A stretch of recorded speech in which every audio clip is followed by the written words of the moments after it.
Assalamualaikum warahmatullahi wabarakatuh. Waalaikumsalam warahmatullahi wabarakatuh. Al-Fatihah ila mu'allif hadzal kitab Al-Imam Yahya bin Syarafuddin Nawawi rahimahullah. Lahul Fatihah. A'udzu billahi minasy syaithanir rajim. Bismillahirrahmanirrahim. Alhamdulillahi rabbil alamin. Ar-Rahmanir Rahim. Maliki yaumiddin. Iyyaka na'budu wa iyyaka nasta'in. Ihdinas siratal mustaqim. Siratal ladzina an'amta 'alaihim ghairil maghdubi 'alaihim waladdallin. Amin. Dibaca Mbak yang kuat.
Kemudian nanti oleh ya, hadis ke-24 gimana? Hah? Ya dibaca aja sampai selesai. Semuanya. Masalah dibagi dua nanti. Kalau nggak habis sekali ya dibagi dua. Ya sampai baca sekaligus. Bismillahirrahmanirrahim. Qala al-musannif rahimahullahu ta'ala wa nafa'ana bi ulumihi wa ulumi masyayikhina fid dharain amin. Al-hadis utawi iki hadis as-salis wal 'ishrun kang nomor 23. Hadis ke-23. Kita sudah masuk hadis ke-23. Ditutup aja biar suaranya enggak keluar. Hadis ke-23 ini sudah lebih dari setengah. Ya, hadis ini totalnya ada 42. Kita sudah 23. Setengah dari 42 berapa? 21. Berarti kita sudah lewat dari setengah. Dan kedepannya ini pendek-pendek hadisnya. Ada yang panjang, ada yang pendek.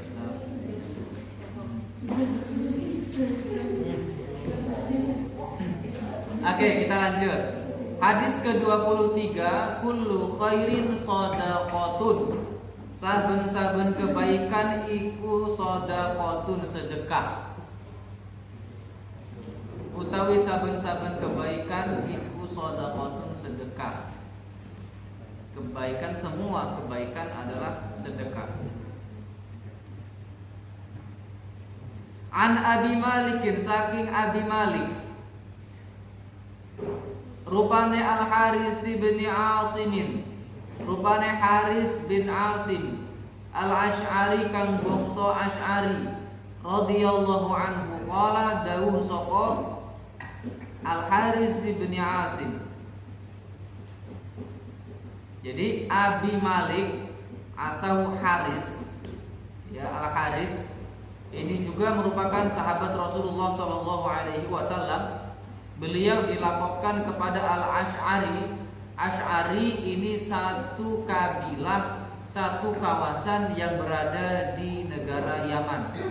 Ya, Al-Asy'ari itu bukan Abu Musa Al-Asy'ari yang pendiri mazhab akidah, ya. Yang MA mungkin udah belajar. Ada Abu Musa Al-Asy'ari, ada Abu Hasan Al-Maturidi. Bukan itu, beda. Kalau Abu Musa Al-Asy'ari itu lebih terkenal lakopnya, yaitu Al-Asy'ari. Tapi kalau Abu Malik ini lebih terkenal namanya, bukan lakopnya. Bukan Al-Asy'arinya yang terkenal, tapi yang terkenal adalah Abu Maliknya atau namanya Al-Haris. Ya, Beliau ini Al-Asy'ari, ya berarti lakop kepada salah satu kawasan di daerah Yaman, itu ada. Kemudian beliau meninggal dunia saat Khalifah Umar bin Khattab, yaitu kena wabah taun. Ya, kalau sekarangnya kayak kemarin itu corona. Dulu itu ada virus juga, wabah virus, yaitu taun. Zaman siapa? Umar bin Khattab radhiyallahu anhu. Dan belajar dari situ itu ada cerita sih, ini cerita bahwa ketika ya orang ahli ma'rifat lah ya, katanya penyakit taun ini gak ngabisin banyak orang, gak membunuh banyak orang, cuma berapa ratus lah. Kemudian kenapa sampai ribuan orang meninggal gara-gara kamu? Dijawab, ya, virus ini tidak menyebabkan matinya orang ribuan, hanya ratusan. Kenapa orang ribuan itu pada mati? Karena mereka takut dengan wabah ini. Jadi kebanyakan yang meninggal itu bukan karena wabahnya, tapi karena ketakutan dengan wabahnya. Makanya berani itu merupakan setengah dari sehat, takut itu setengah dari sakit. Ya, takut itu setengah dari sakit. Kayak kemarin nih, kayaknya ini nggak takut semua, saya masih hidup. Zaman corona, ya kan? Itu kan banyak yang meninggal. Itu mesti nggak cuma gara-gara corona itu. Gara-gara ada ketakutan terhadap corona. Dikit-dikit corona, ya kan? Panas dikit corona. Iya, panas dikit, aduh corona ini gimana? Gara-gara ketakutan itu. Padahal dia nggak kena corona sebenarnya, tapi gara-gara ketakutan, gara-gara corona, akhirnya dia meninggal dunia. Habis itu, pas dikuburnya juga gara-gara meninggal saat corona, itu menyebarnya ini kena corona, ini kena corona. Ya toh? Akhirnya pada takut gara-gara itu. Nah, jadi ketakutan ini merupakan setengah dari penyakit. Kalau sampai yang pengen sehat, itu jangan takut corona. Ya nggak cuma corona. Ya, kalau sakit, berarti kalau sakit kemudian pengen sehat, jangan apa? Jangan takut. Takut apa? Takut mati. Ya kita harus ada takut mati memang ya. Tapi jangan saat-saat itu kalian harus bangkit, saya ini harus sembuh gitu loh. Ya, saat sakit harus punya keinginan saya harus sembuh. Jangan udah sakit malah pengen tambah sakit. Misalnya gimana? Udah tahu sakit, nggak mau makan, nggak mau minum obat. Ya, ini berarti dia sakit tapi nggak ada keinginan untuk sembuh. Padahal keinginan untuk sembuh itu berarti kekuatan untuk sembuh itu juga merupakan pendongkrak kalian untuk bisa sembuh. Coba, ya bisa dipraktekkan pas sampai pusing, sakit, jalan-jalan pagi maraton. Itu kan melawan rasa sakit itu. Ya, jadi kalau sakit jangan ngalem, itu kuncinya. Kalau sakit jangan ngalem. Ya, jangan dirasa gitu, jangan meringing sakit gitu ya. Biasa saja. Sakit ya sakit. Kalau mau minum obat silakan minum obat. Kalau nggak mau minum obat ya makan yang cukup ya. Karena sebab nggak makan itu bisa sakitnya lebih parah. Tapi kalau sakitnya itu dilawan maka insya Allah akan sehat ya. Qala Rasulullah sallallahu alaihi wasallam, dawuh sapa Rasulullah sallallahu alaihi wasallam, at-tuhuru utawi sesuci iku syatrul imani, separone iman. Kebersihan itu setengah dari iman. Kebersihan itu sebagian dari iman. Kalian pernah dengar kata-kata itu? Ya, dalam bahasa Arabnya seringnya kalian dengar an-nadhafatu minal iman. Ya toh? Kalau hadisnya itu bukan an-nadhafah, kalau an-nadhafah itu mesti bukan hadis. Ya, jangan sambil katakan dalam hadis Rasul an-nadhafatu minal iman, bukan. An-nadhafatu minal iman bukan hadis, itu hanya kata mutiara. Yang hadis apa? At-tuhuru atau at-tahuru syatrul iman. Baru benar. Saya katakan dalam sebuah hadis at-tuhuru syatrul iman, benar. Karena memang ada redaksi hadis at-tuhuru atau at-tahuru syatrul iman. Ya, Jadi kalau mau ngomong hadis pakai yang ini, kalau mau ngomong ada kata pepatah atau kata mutiara atau kata ulama, boleh pakai an-nadhafatu minal iman. Jadi ada bedanya. Ya, kebersihan itu adalah sebagian dari iman. Sesuci itu sebagian dari iman. Berarti apa? Wudu itu juga sebagian dari iman. Ya, Askar, bangun, jangan ini. Bangun, jangan begini. Belajar nggak boleh begitu. Ya, jadi saya dari dulu ya tahu sendiri ya, tidak ada yang boleh ketika belajar kok begini itu nggak boleh. Harus bangun. Walaupun terkantuk-kantuk, mending daripada begini. Ya, kalau bisa jangan kan. Untuk belajar jangan untuk habis kamu ngapain? Jangan mainan. Ya, belajar yang benar. Kebersihan itu sebagian dari iman. Ya, wudu merupakan sebagian dari iman. Bahkan ada dalam salah satu riwayat hadis, orang-orang yang wudu dan menyempurnakan wudunya, maka akan dikeluarkan keburukan-keburukan darinya sampai keluar dari jari-jarinya, dari bawah kukunya. Jadi sampai wudu itu air yang netes itu diumpamakan kotoran-kotoran, kejelekan-kejelekan Anda itu akan hilang dengan berwudu, turun juga bersama wudu. Ya. Jadi wudunya diresapi, bukan wudunya kok kayak main bola ketika basuh kaki ya. Oh, kayak main bola gimana? Ya. Atau pas basuh tangan juga cuma begini. Oh, kayak main apa ya? Jangan, sempurnakan wudunya sampai sini ya. Lebih dikit bagus. Sampai sini makruh. Ya, sesuatu yang berlebihan itu jadi makruh. Berlebihan itu kita harus melebihkan sesuatu. Jangan dilebihkan sedikit sunnah. Ya, wajibnya sampai sini. Ya, sampai siku wajibnya. Dilebihkan sampai apa ini namanya? Otot. Sampai otot sini sunnah. Sampai ini namanya apa ini? Pundak. Sampai pundak sini makruh. Ya, sama kaki itu batasnya sampai mana? Mata kaki. Sampai mata kaki itu wajib.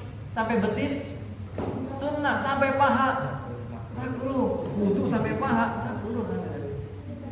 Ya, nah gitu. Maksudnya menyempurnakan itu apa? Menyempurnakan wudu itu wudunya yang benar diresapi, dan kalau bisa ambil yang sunnahnya juga. Jadi ketika wudu misalnya tangan diwuduin itu nggak hanya sampai siku-siku, tapi dilebihkan sampai sedikit ke sini ke otot ya. Kemudian pergelangan kaki itu nggak cuma sampai mata kaki, wajibnya sampai mata kaki, tapi dilebihkan sampai betis gitu ya. Ini kadang kan tumit nggak kebasuh juga. Nah itu tumit itu harus kebasuh. Semua anggota wudu harus dibasuh. Orang yang wudunya sempurna maka akan dikeluarkan lewat aliran air wudu itu kejelekan-kejelekan dan keburukan-keburukan, dosa-dosa yang dia perbuat, khususnya dosa-dosa yang kecil. Dosa-dosa yang besar tidak akan diampuni kecuali dengan taubatan nasuha. Atau dosa kepada orang lain juga tidak akan diampuni kecuali dengan minta maaf. Bukan? Diingetin tuh, bener. Jangan melakukan dosa besar.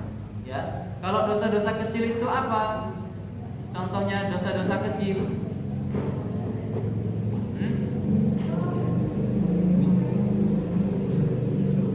Miso itu dosa kecil. Miso sendiri ya, bukan misuhin orang lain. Nah, miso sendiri, nah itu dosa kecil. Itu bisa hilang tuh gara-gara wudunya sempurna. Ya, tapi kalau sampean dosa karena bohong itu termasuk al-akabir, dosa yang besar. Nanti bisa dibuka kitab namanya kitab Al-Kabair. Itu ada kitab kumpulan dosa-dosa besar. Namanya Al-Kabair. Nah, itu banyak di situ. Dosa-dosa besar di situ. Dosa-dosa ini nggak akan hilang. Kalau dosa-dosa kecil, bisu, ya, sambat, itu dosa-dosa kecil bisa hilang dengan wudu, dengan puasa, kan banyak dosa-dosa yang menghilangkan pahala-pahala, amalan-amalan yang menghilangkan dosa-dosa kecil itu banyak. Ya, itu bisa hilang. Tapi kalau dosa-dosa besar, misalnya tadi berbohong, itu tidak bisa hilang hanya dengan wudu. Harus dengan taubatan nasuha. Makanya kan jangan sekali-kali kalian itu berbohong. Ya, jangan dari kecil ini kok berbohong, jangan. Makanya saya katakan kalau kalian berbohong itu ketahuan hukumannya berlipat ganda. Ya, hukumannya berlipat ganda. Kayak kemarin yang langsung ngaku dengan yang ngakunya gara-gara dikata temannya ini itu kan beda. Saya nggak menyamakan. Kenapa? Karena dia tidak langsung jujur gitu. Ya, coba langsung jujur, kan enak. Oke, kemudian walhamdulillahi lan utawi alhamdulillah, zikiran alhamdulillah iku tamlaul mizana, ngebai ing timbangan. Tamlaul mizana, ngebai ing timbangan. Jadi lafaz alhamdulillah itu memberatkan timbangan Anda di akhirat. Ya. Artinya apa? Banyak zikiran itu akan memberatkan timbangan kebaikan. Di mana? Bukan timbangan di dunia ya, timbangan nanti di padang mahsyar. Di akhirat kalian semua ditimbang. Bukan ditimbang Farhan ditimbang sama Abbas, bukan. Amal kebaikannya sama amal keburukannya ditimbang. Baik mana? Kalau dia banyak zikir subhanallah, dia akan berat timbangannya. Ya, jadi amalan yang mudah yang bisa memberatkan timbangan di akhirat itu adalah zikiran. Subhanallah, alhamdulillah, Allahu akbar, la ilaha illallah, wa afdhalu dzikri la ilaha illallah. Sebaik-baik zikiran adalah la ilaha illallah. Jadi banyakin zikiran la ilaha illallah ya. Supaya apa? Supaya berat timbangan kebaikannya. Wa subhanallahi lan lafaz subhanallah, lan utawi lafaz subhanallah, walhamdulillahi lan lafaz alhamdulillah iku tamlaani ngebai karone au tamlau utawa ngebai apa alhamdulillah au tamlau utawa ngebai apa alhamdulillah. Tamla itu mengisi, memberatkan. Ma baina ing barang kang tetep ing dalam antarane, ma baina apa-apa yang ada di antara as-samawati langit wal ardi lan bumi. Lafaz subhanallah, lafaz alhamdulillah itu memberatkan timbangan di akhirat. Tuh, jadi banyak zikiran itu bagus. Makanya ketika zikiran habis sholat, ikut zikiran bareng. Kan udah dikasih tahu kan. Sekarang zikirannya tidak sir. Subhanallahnya bareng-bareng dikeraskan. Kalau sir ngantuk, nggak jadi zikiran orang. La ilaha illallah. Jangan sir lagi. Maksudnya jangan pelan lagi ya. Ketika zikiran alhamdulillah dari subhanallah, subhanallah, alhamdulillah, Allahu akbar, la ilaha illallah dikeraskan semuanya. Ya, jangan dipelanin. Kenapa? Dipelanin bukannya zikiran malah tidur. Tuh ya. Malah tidur, Farhan tuh SY ya. Jangan tidur. Zikiran tidur, ngaji tidur, nyari setoran tidur, besok paginya gak setoran.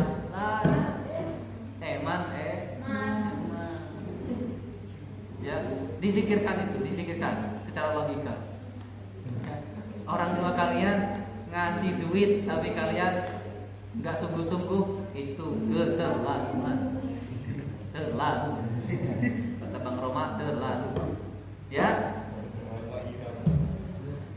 Jadi kalian di pondok sini harus sungguh-sungguh. Saya itu ya dulu kalau mondok mesti kalau malas ingat orang tua, karena itu tadi kasihan. Ya, bukan dari keluarga kaya, bapak kerja harus keluar merantau. Dulu itu ya, rumahnya di Lampung Selatan, di Sidomulyo, kerjanya di Gunung Sugih, Lampung Tengah. Pulang sebulan sekali, di rumah cuma 3 hari, Jumat pulang, Minggu berangkat lagi. Jadi saya dari kecil itu udah ditinggalin bapak. Waktu saya setahun sebelum saya lahir, itu bapak sudah ke Lampung Tengah. Sampai saya mondok kelas 3 aliyah. Jadi bapak pulang, karena udah umur kan, udah di PHK karena umur, pulang saya udah mondok, ya sama aja kan. Bapak sering-sering amat, ya.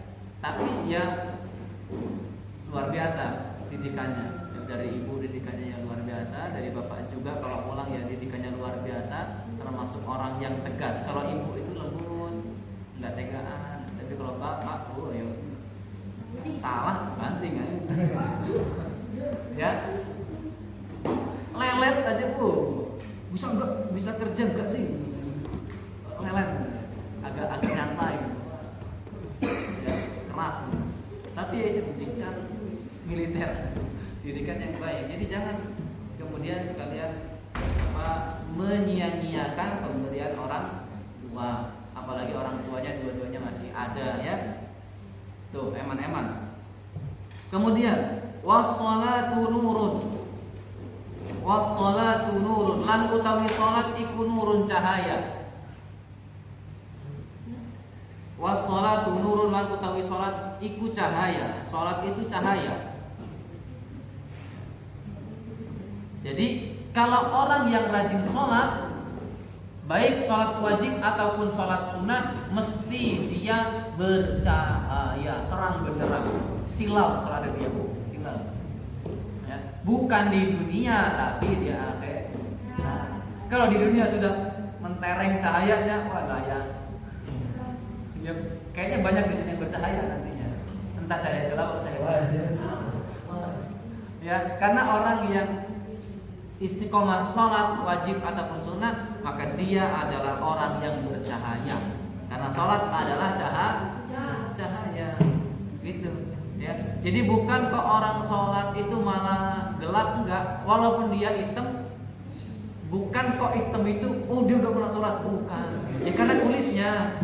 Ya, karena kulitnya. Atau hitam gara-gara dia banyak salat, ya bukan juga. Karena cahaya ini terlihatnya di akhirat, bukan di dunia. Itu ada hadisnya. Salat itu cahaya, berarti orang yang salat bercahaya, terang wajahnya. Ya itu di akhirat. Kalau di dunia ya enggak lah. Ya, di dunia enggak. Nanti sampai ngatain yang hitam gue enggak pernah salat. Yang putih ini sering sholat, ya enggak juga, ya. Orang-orang luar negeri putih-putih non muslimnya kan, masa aja mereka sering sholat, non muslim kok, ya. Jadi bukan patokannya di dunia, bukan, tapi di akhirat.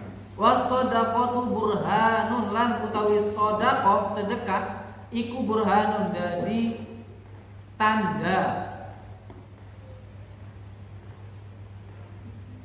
ya, atau petunjuk. Sedekah itu adalah petunjuk.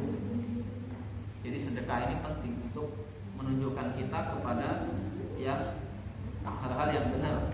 Ya, jadi sampean berbagi dengan kawan itu bagus. Ya, punya makanan dikirim sama orang tuanya, berbagi dengan kawannya itu bagus. Sedekah. Ya, jangan pelit. Ya. Kalau dikirimi jajanan, dia berbagi sama kawan-kawan. Ya, jangan disimpan sendiri. Tuh. Oke, kemudian kalau sedikit ya tidak apa-apa lah disimpan. Kalau banyak ya berbagi. Ya. Wasobru, lan utawi sabar iku diyaun, dadi pepadang sinar. Dia itu sinar.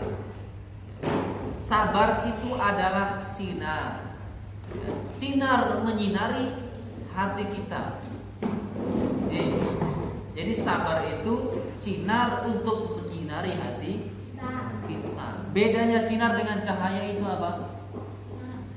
Kalau cahaya, sholat itu cahaya, dia cahaya menyebar. Ya, apa tadi? Nur itu cahaya yang menyebar. Ada yang namanya nur. Jadi kalau adanya nur, ada Zaskia Putri Nur Aini.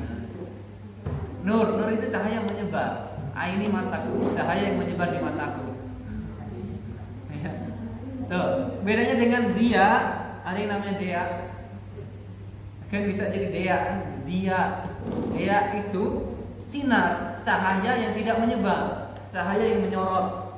Kalau sampai center, kan ada yang menyebar, ada yang nyorot. Nah, kalau dia itu cahaya yang nyorot. Tapi kalau nur itu cahaya yang menyebar. Ya, nah dia ini menyorot kepada hati kita. Jadi orang yang sabar itu hatinya terang, gitu.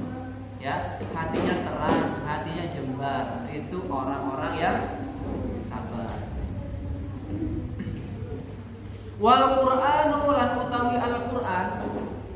Wal Qur'anu lan utawi Qur'an iku hujjatun laka, dadi hujjah marang sira. Iku hujjatun laka, dadi hujjah marang sira, au alaika utawa melarati ing atase sira. Alaika utawa melarati ing atase sira.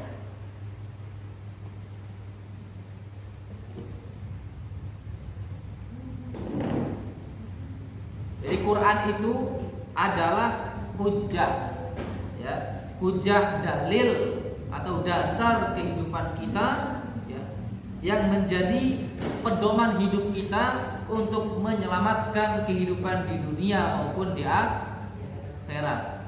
Berpegang dengan Al-Quran. Satu lagi apa? Hadis. Ya, kalau ada manusia yang berpegang pada Al-Quran dan hadis, maka kehidupannya dipastikan akan selamat baik di dunia maupun di akhirat. Tapi di sini ada kata-kata au alaika. Ini kebalikannya dari laka. Kalau laka ini sesuatu yang baik, kalau alaika ini sesuatu yang buruk. Ya. Kenapa? Kan ada sampai pernah dengar mungkin Al-Quran itu bisa melaknati orang-orang yang membacanya, kan pernah kan? Al-Quran itu bisa menjadi laknat bagi pembacanya. Laknat yang bagaimana? Kan ada orang yang membaca Al-Quran itu dengan niat yang tulus ikhlas, dengan niat yang benar, bahkan dia sampai mempelajari tafsirnya atau bahkan sampai menghafalkannya. Ini kebaikan, Al-Qurannya menjadi kebaikan untuk dia, menyelamatkan dia di kehidupan dunia maupun kehidupan akhirat. Tapi kalau Al-Quran ini dipakai untuk sesuatu yang tidak baik, misalnya apa? Al-Quran dipakai untuk mengadu domba orang lain, ya. Di Al-Quran dipakai untuk sesuatu yang salah, kemudian pakai dasar Al-Quran. Apa misalnya? Misalnya nih, ada orang membawa Al-Quran, ya, tapi menjalankan Al-Quran pakai otaknya sendiri. Ini kan nggak benar, kan nggak boleh kan kayak gitu. Kecuali dia mujtahid, dia ulama besar yang Quran dihafal, hadis 1000 hafal, minimal itu syarat mujtahid. Quran hafal, hadis 1000 hafal, usul fikih paham, bukan cuma hafal, paham, ilmu hadis paham, nahwu sorof balaghi, nahwu sorof mantik balaghah paham, ya. Banyak lagi, ilmu makulat paham, ya, ilmu tafsir paham, ilmu sejarah paham. Nah, kalau dia udah punya semua ini, silahkan memahami Al-Quran menurut pandangannya sendiri, karena dia sudah punya semua itu. Tapi kalau belum punya semua itu, jangan sekali-kali memahami Al-Quran pakai otak sendiri. Dipastikan bahwa itu adalah salah. Ya, nah ini. Apalagi kalau dia membawa Al-Quran kok malah untuk ngadu domba orang lain, ya. ada Al-Quran dibawain, tapi untuk biar yang ini berantem dengan yang ini pakai dalil Al-Quran, nggak boleh. Ya, itu bisa jadi laknat ke dia, itu bisa jadi apa? Hal-hal yang tidak baik untuk dia sebab Al-Quran, gara-gara dia membawa Al-Quran itu dengan tidak baik. Ya, kalau kita menghafalkan Al-Quran kemudian memahami Al-Quran dengan pemahaman ulama, maksudnya gimana? Kita baca tafsirannya nggak asal ngomong sendiri, maka insya Allah kita nggak dilaknat dengan Al-Quran. Ya, paham ya? Paham? Tuh. Sekarang ya hafal Quran bagus itu, nggak mungkin orang yang hafal Quran dilaknat sama Quran, nggak mungkin.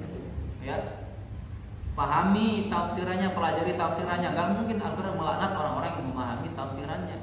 Ya, tapi kalau sampai bawa Al-Quran ini untuk ngadu domba orang lain, kemudian bawa Al-Quran ini dengan pemahaman yang salah, pemahaman diri sendiri, bukan dari hasil belajar, ya, bukan dari hasil pikiran ulama-ulama, ini bisa kesalahan, ya, bisa menyesatkan orang lain. Kalau dia menyesatkan orang lain, ya bisa jadi Al-Quran akan melaknat orang ini. Al-Quran akan menjadi laknat bagi dia. Gitu ya. Kalau kita ini gimana? Lagi ngafal Quran, ya teruskan. Gak mungkin Al-Quran melaknat penghafal Al-Quran. Ya, karena Iqra'ul Quran fa innahu ya'ti yaumil qiyamah syafi'an li ashabi. Bacalah Al-Quran atau hafalkanlah Al-Quran, karena Al-Quran itu akan menjadi syafaat bagi para ahlinya. Ya, ahlinya itu siapa? Ahlinya itu adalah orang-orang yang mengamalkan Al-Quran, apalagi kalau dia bisa sampai menghafalkan Al-Quran. Ya, jadi jangan khawatir kalian menghafal Al-Quran ini sudah benar, sudah di jalan yang lurus, ya, bukan di jalan yang bengkok. Jangan khawatir, karena insya Allah kita semua akan berharapnya disyafaati oleh Al-Quranul Karim. Amin ya rabbal alamin. Asalkan punya keinginan yang kuat bahwa kalian benar-benar mau menghafalkan Al-Quran, ya. Nggak boleh niat menghafal Al-Quran itu setengah-setengah, nggak boleh. Saya mau menghafalin 10 juz aja supaya bisa dapat beasiswa, jangan. Lah buktinya banyak yang hafal Quran dapat beasiswa, bonus itu. Ya, bonus dari Allah Subhanahu wa taala. Bukan, jangan diawali dengan niat saya mau menghafal 10 juz supaya dapat beasiswa. Jangan. Hafalkan, saya pengen hafal 30 juz. Kemudian keterima beasiswa gara-gara dia menghafal Quran, itu bonus. Ya, banyak kok beasiswa penghafal Quran, banyak. Jangan khawatir. Ya, saya kuliah di UIN itu cuma bermodal, dulu bapak masih ada ngasih cuma 200.000 untuk daftar kuliah. Setelahnya biaya sendiri. Ya, dari ngajarnya apa? Ngajar Quran, karena basic Quran di sekolah alam dulu di alam. Ya, di Karang, di Bandar Lampung, perbatasan Lamsel, Bandar Lampung itu ada sekolah alam, ngajar di situ dapat gaji.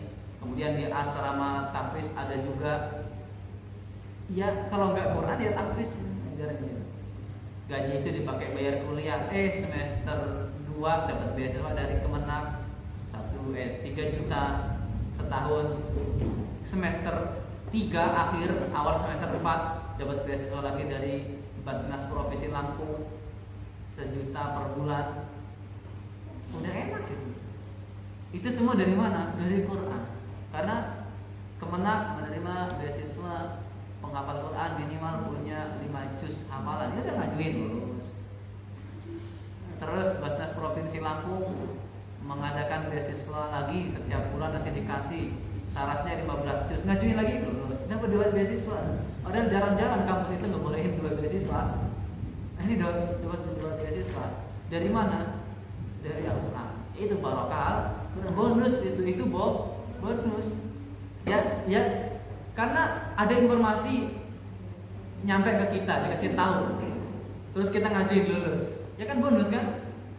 Ya nggak salah lah ngajuin, nggak salah, karena itu sudah disediakan untuk kita ajukan, ya betul sudah. Ada dari Basnas nge-share kawan, ada beasiswa, itu belum di-share umum, itu belum, cuma di-share orang-orang tertentu aja. Habis itu setelah sebulan baru di-share umum. kita udah maju, ya lulus juga. Ya, jadi jangan khawatir, insya Allah beasiswa untuk penghafal Quran banyak, ya banyak banget, nggak usah khawatir. Dan itu jangan jadi tujuan. Ya, saya nggak pernah dulu waktu mondok pengen kuliah beasiswa hafalan Quran, enggak. Buktinya masuk ke UIN nggak beasiswa, masuk biasa aja, saya bayar 200.000. Terus gaji pertama saya ngajar buat bayar kuliah, 2 kali ngajar, karena bayarnya kan nanti belakangan. 2 kali ngajar itu buat bayar kuliah, dulu cuma 1.200.000 kuliah 1 semester setengah tahun di UIN sana. Nah itu 2 kali gaji untuk bayar itu. Jadi gajinya gede ya, lumayan. Namanya di kota kan. Walaupun cuma lulusan SMA ya lumayan. Ya itu berkah Al-Quran. Ya. Jadi itu perjalanannya. Kenapa kok bisa kuliah sampai lulus? Dari situ. Dari ngajar, dari beasiswa, kemudian S2 enggak beasiswa yang ngajar juga, tabungan S1 masih ada. Jadi saya beasiswa S1 itu ditabung. Lah untuk bayar semesternya dari ngajar. Saya bayar semester dari ngajar. Beasiswa numpuk, udah tabung. Ya, selesai itu, selesai S1, kebelilah motor Vario merah. Masih ada sekarang, pakai adik kuliah. Ditabung lagi sekarang, ya. Ngajar kesana sini, nabung lagi. Akhirnya mau nikah beli si abu-abu. Iya, gara-gara adik ini butuh motor, ya udah pakai aja motor merah ini, kita beli baru. Gara-gara apa? Ya kita punya Al-Quran dan punya ilmu jelasnya ya. Kalau ngajarkan karena keilmuan. Kalau ngajar Al-Quran ya karena kita punya basic keilmuan di Al-Quran. Kalau ngajarin bahasa Arab, kaligrafi, nahwu sorof, ya itu keilmuan yang lain, fikih, macam-macam. Ya. Jadi saya di Karang itu ngajar 3 sekolah, 4 pondok, 1 kampus. Gimana kebagiannya? Kayak gitu, saya dari pagi sampai jam 11 malam, pulang jam 11 malam. Kalau yang dulu di pondok Jati Agung RI 4 malam, dia pulangnya jam 11 malam, pulangnya jam 12 malam. Kalau pulangnya jam 8 ngajar di pondok, ya kan? Sering. Ya, itu berkah kita punya ilmu dan kita punya Al-Qur'an. Kullun nasi utawi saben-saben menungso iku yardu budal isuk sapa kullun nas. Iku yardu budal isuk sapa kullun nas, semua manusia itu keluar pagi, fabai'un nafsahu, mongko ngedol sapa kullun nas nafsahu ing awak dewe kullun nas. Semua manusia itu keluar, kemudian dia menjual dirinya. Jangan dipahami sampai sini dulu. Ya, ini bahayanya nih. Manusia itu keluar, semua manusia keluar pagi untuk menjual dirinya. Woi, habis kok nyuruh jual diri. Wah, itu bahaya. Ini kalau cuma sepotong bahaya. Dilanjutkan. Famu'tikuha, mongko merdekaake sapa kullun nas ing nafsahu, maka dia membebaskan dirinya, au mubikuha utawa ngerusak sapa kullun nas ing nafsahu, ataupun dia menjerumuskan dirinya. Nah, ini maksudnya apa? Manusia itu semua manusia keluar pagi untuk menjual dirinya kepada Allah Subhanahu wa ta'ala, bukan kepada manusia. Itu salah menjual diri ke manusia, ya salah besar, dosa yang besar. Dia menjual dirinya kepada Allah. Dengan cara apa? Kalau dia melakukan kebaikan, berarti dia menjual untuk memerdekakan dirinya dari siksa Allah. Ya, kalau dia melakukan kejelekan, kemaksiatan, berarti dia menjual dirinya untuk masuk ke dalam siksanya Allah. Gitu loh. Ya. Famu'tikuha, dia memerdekakan dirinya dari siksa Allah. Berarti dia menjual sesuatu kepada Allah untuk tidak disiksa. Apa yang dijual? Perbuatan yang baik. Ya. Jadi Allah itu kan minta kepada kita untuk berbuat yang baik. Nah, kita berikan perbuatan yang baik supaya kita dihindarkan dari siksa Allah. Kita menjual diri kita untuk melakukan sesuatu yang baik supaya tidak dimasukkan ke dalam siksanya Allah. Ya. Kalau ada seseorang yang melakukan keburukan, kejelekan, kemaksiatan, berarti dia adalah mubikuha, merusak dirinya sendiri. Artinya dia menjual dirinya sendiri untuk dimasukkan ke dalam neraka. Ya. Jadi semua manusia itu keluar beramal itu untuk membebaskan dirinya dari api neraka, atau dia memasukkan dirinya ke dalam api neraka. Jadi siapa yang memasukkan manusia ini ke surga atau neraka? Dirinya sendiri. Sebab dirinya melakukan kebaikan, maka dia telah menjual kebaikan itu dengan surga, dengan balasan surga. Kalau ada manusia melakukan keburukan, kemaksiatan, berarti dia menjual keburukan itu dengan balasan neraka. Ya. Jadi kebaikan itu akan dibeli dengan surga sama Allah. Keburukan itu akan dibeli sama Allah dengan neraka. Nah, gitu loh bahasa jual belinya itu. Bukan jual diri, bukan jual diri kepada orang, bukan. Jual diri kepada Allah untuk diganti dengan sesuatu yang Allah berikan ke kita, yaitu kebaikan dibalas surga, ya, kebaikan dibeli dengan surga, keburukan dibeli dengan neraka. Maka kita jaga diri kita untuk tidak melakukan keburukan supaya tidak dimasukkan ke dalam api neraka. Wallahu a'lam bishawab. Muslim diriwayatake iki hadis saking Muslimun Imam Muslim rahimahullah. Wassalamualaikum warahmatullahi wabarakatuh.